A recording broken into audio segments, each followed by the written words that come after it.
Vote Bihar का, तो factory कहाँ लगना चाहिए? बिहार में कि गुजरात में? बिहार में कि गुजरात में? 15 बरस में मोदी ने फैक्ट्री कहाँ लगाया? बिहार में कि गुजरात में? मोदी ने फैक्ट्री कहाँ लगाया? बिहार में कि गुजरात में? साथियों सलाम, नमस्ते, सत श्री अकाल और जय भीम जोहार। साथियों, बिहार की चुनावी फिजा में तरह तरह की चीजें तैर रही हैं, बता रही हैं, बताना चाह रही हैं, हमें समझिए, और लोग समझ रहे हैं, और जिसको लेकर खलबली सी मची हुई है। और दोनों गुट जो है, अब गुट कहा जा रहा है भाई, जबकि गठबंधन है, लेकिन अब ऐसी जंग चल रही है, चुनावी जंग, वहां पर कैसा लग रहा है कि गुट है और जंग ही हो रही है। अब मीडिया वाले भी जंग बता रहे हैं, तो खैर जंग जैसी तो नौबत है, चाहे इंडिया अलायंस हो, चाहे एनडीए हो। और ताबड़तोड़ सरकार जो नीतीश साहब की घोषणाएं भी कर रहे हैं, चुनाव के टाइम भी घोषणाएं याद आती है, और सीधे सीधे भाई जाहिर सी बात है, विपक्ष आरोप लगाता है कि भाई आप वोट के लिए ये महिलाओं को कहीं ये कर रहे हैं, तो कहीं युवाओं को आप लुभा रहे हैं। ये सब चलता रहता है, वो हर पार्टियां लगभग ऐसा ही करती हैं, लोग करती आई हैं। लेकिन जहां नीतीश और तेजस्वी बड़े उम्मीदवार माने जाते हैं मुख्यमंत्री पद के, मुख्यमंत्री तो अभी भी है नीतीश कुमार, लेकिन तेजस्वी यादव माने जाते हैं। लेकिन एक तीसरा कोण भी है, और जो बड़ा त्रिकोण बना रहा है होने वाले विधानसभा चुनाव में, बनाएगा बिहार में। हालांकि उनके जो लीडर हैं, सूत्रधार हैं, आप समझ रहे होंगे आप साथियों, प्रशांत किशोर की बात कर रहा हूं।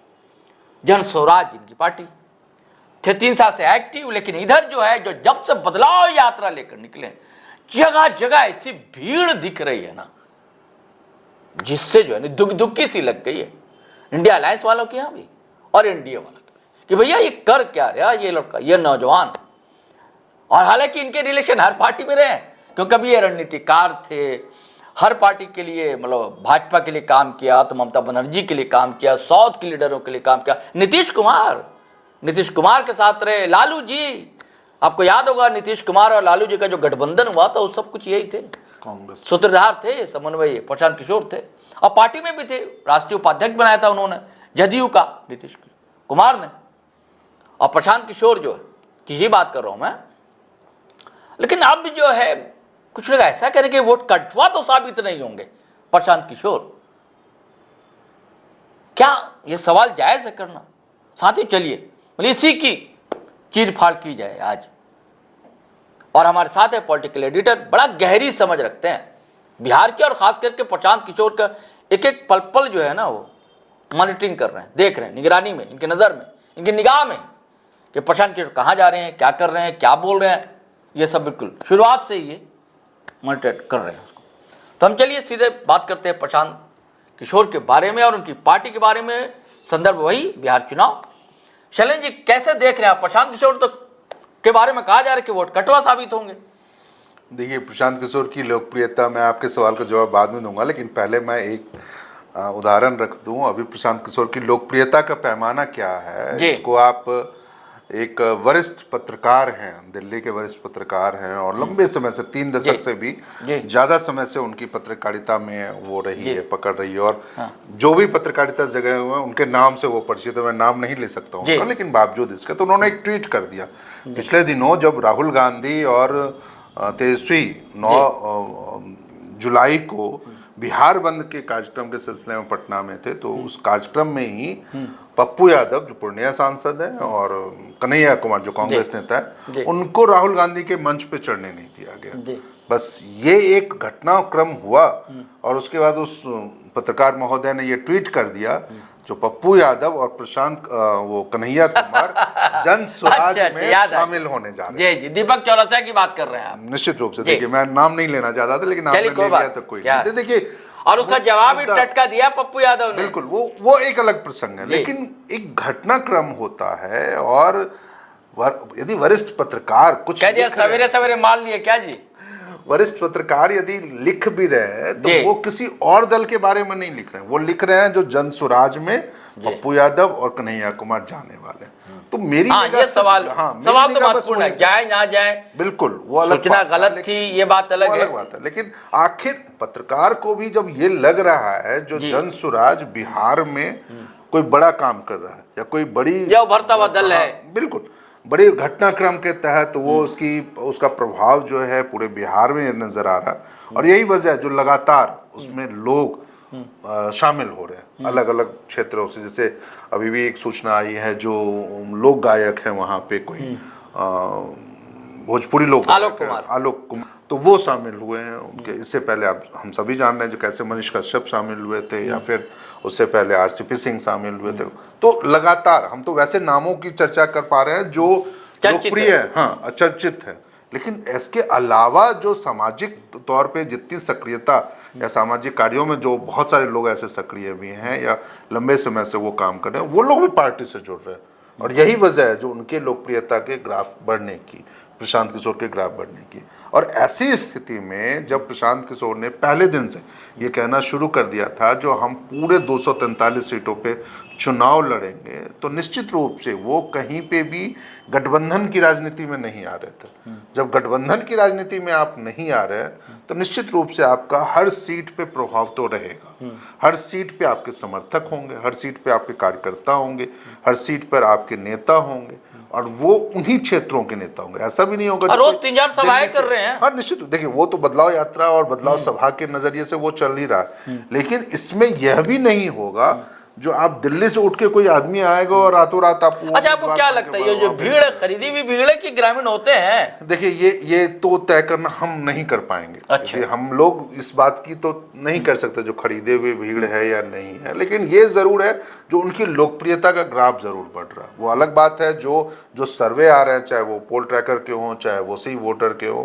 उसमें भले प्रशांत किशोर को बहुत ज़्यादा नहीं बढ़त दिखाई गई है, लेकिन इसके मुकाबले जो स्थितियां हैं, जितने कम समय में प्रशांत किशोर ने अपनी उपस्थिति दिखाई है क्षेत्र में, उससे तो निश्चित रूप से उनकी लोकप्रियता का ग्राफ बहुत ऊपर है। दूसरा, जो आप यदि जिन सवालों को आप कह रहे थे जो अभी वोट कटवा साबित होंगे, वोट काटने वाली पार्टी हो, एक बयान भी दिया ना उन्होंने सर। निश्चित रूप से उन्होंने ये बातें अस्वीकार करने में परहेज नहीं किया। उन्होंने कहा निश्चित रूप से हम वोट काटेंगे। देखिए ये वोट कटवा भी अपने आप को स्वीकार कर लेना राजनीति में बहुत बड़ा, अक्सर पार्टियों पे, नेताओं पे, दलों पे आरोप लगते रहे। तो ऐसे में यदि प्रशांत किशोर ने इस बात को माना है जो हाँ हम वोट कटवा है, तो उसके पीछे भी एक गहरा राज है, क्योंकि उनका भी स्पष्ट तौर पर है जो हर सीट पे महागठबंधन मतलब कि आप मजबूत नहीं है, हर सीट पे एनडीए मजबूत नहीं है, तो कुछ सीटों पे एनडीए मजबूत है तो कुछ महागठबंधन, और कुछ सीटों पे जनसुराज मजबूत नहीं, उन्होंने कहा कि हम दोनों गठबंधन का वोट काटेंगे निश्चित रूप से। तो ऐसी स्थिति और सफाया कर देंगे दोनों का। ऐसी स्थिति में तो ये स्थितियां तो बनने वाली है जी, जो दोनों गठबंधन के, यदि मान लीजिए किसी भी सीट पे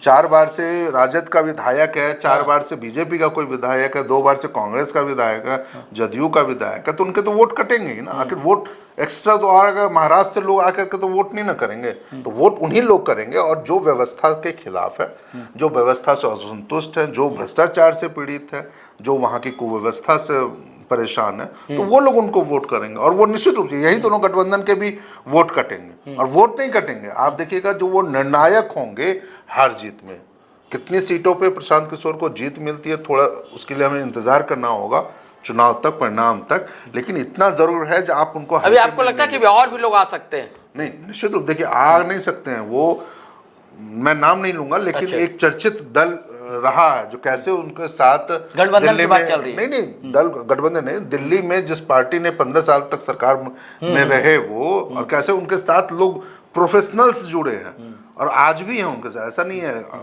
ऐसी ही परिस्थिति प्रशांत किशोर के साथ भी, उनके साथ भी जुड़ने वाले यदि आप अलग अलग क्षेत्रों के अच्छे लोग, जो आप कहते हैं उभरते लोग, स्थापित लोग यदि वो जुड़ रहे हैं, तो उनके साथ प्रोफेशनल्स भी जुड़ रहे हैं। और उनकी टीम बेहतर, चाहे वो सोशल मीडिया के क्षेत्र में, ग्राउंड रिपोर्ट के या ग्राउंड एक्टिविटी के क्षेत्र में हो, तो प्रशांत किशोर की टीम बहुत अच्छा काम कर रही है। यही वजह है जो वो कम समय में अपनी बातों को प्रमुखता से अपने क्षेत्र तक। अच्छा, उनकी कौन बात है जो पब्लिक को अट्रैक्ट कर रही है? देखिए एक सबसे बढ़िया बात है जो वो किसी भी चीज़ों पे, मतलब ना तो नीतीश पे बहुत ज़्यादा अटैक कर रहे हैं या उसके शासन व्यवस्था की बात कर रहे हैं, ना तेजस्वी के शासन व्यवस्था या मतलब राजद के और लालू राबड़ी के शासन की बात कर रहे हैं। वो सिर्फ जनता से जुड़े हुए मुद्दे उठा रहे हैं। वो पूछ रहे हैं जो 35 सालों में, पिछले 35 सालों में आपको यदि स्वास्थ्य के क्षेत्र में कितनी उपलब्धि मिली या क्या आपको हासिल हुआ, ज्यादा फोकस शिक्षा पर दे रहे हैं, शिक्षा के ऊपर निश्चित रूप से। और सबसे महत्वपूर्ण बात है जो कनेक्टिविटी की बात भी वो कह रहे हैं, यदि आज लोग बाहर जा रहे हैं काम के लिए तो वैसी स्थिति में बिहार में काम को लेकर के उनका कहना है कि लोग यहाँ आए, लोग यहाँ आए, तो निश्चित रूप से तो दोनों चीज, शिक्षा के ऊपर भी उनका फोकस है, साथ ही साथ पलायन और रोजगार के सृजन पे भी उनका फोकस, और किस तरीके से करेंगे वो उसके बारे में भी अभी वो एक महिलाओं के बीच बात कर रहे थे प्रशांत किशोर, उन्होंने कहा कि बहुत गरीबी है, मैं मानता हूँ, किसी भी तरह पेट काट कर से एक बच्चों को जरूर पढ़ाओ। वो उनका कहना है कि अगर एक बच्चा पढ़ लिया ना वो पूरे घर की स्थिति सुधार देगा। नहीं देखिए ये बात आपकी बिल्कुल सही है, लेकिन यह स्वीकार करना पड़ेगा यदि कोई पार्टी 20 साल से सरकार में है तो उसने काम भी किया है, उसकी चीजें भी अच्छी। आज बच्चे स्कूल जा रहे हैं, बहुत अच्छे, मतलब कि ऐसी नहीं है स्थिति जो बच्चे अब स्कूल नहीं जा रहे, शिक्षा कर रहे हैं, लेकिन शिक्षा के बाद की स्थिति क्या हो रही है वो उसकी कोई चर्चा नहीं होती है। वो स्किल, आपको याद होगा जब प्रधानमंत्री मोदी सत्ता में आए थे तो स्किल मिशन की बहुत चर्चा हो रही थी। आज बिहार में स्किल मिशन की क्या स्थिति है, उस पर आप चर्चा क्यों नहीं कर रहे? तो प्रशांत किशोर का यही कहना है, जो आप काम भी कीजिए ना, आप पढ़िए वो ठीक है, लेकिन उसके साथ साथ आप उनको हुनरमंद भी बनाइए, आप उनको उनकी चीज़ों पे आप कैसे देखिए, जो बिहार के अलग अलग क्षेत्रों में, यदि आप मिथिलांचल में चले जाइए तो वो वहाँ मखाना की बहुत अच्छी खेती होती है, या फिर आप मछली की बहुत उपज होती है, दूसरे इलाकों में चले जाए।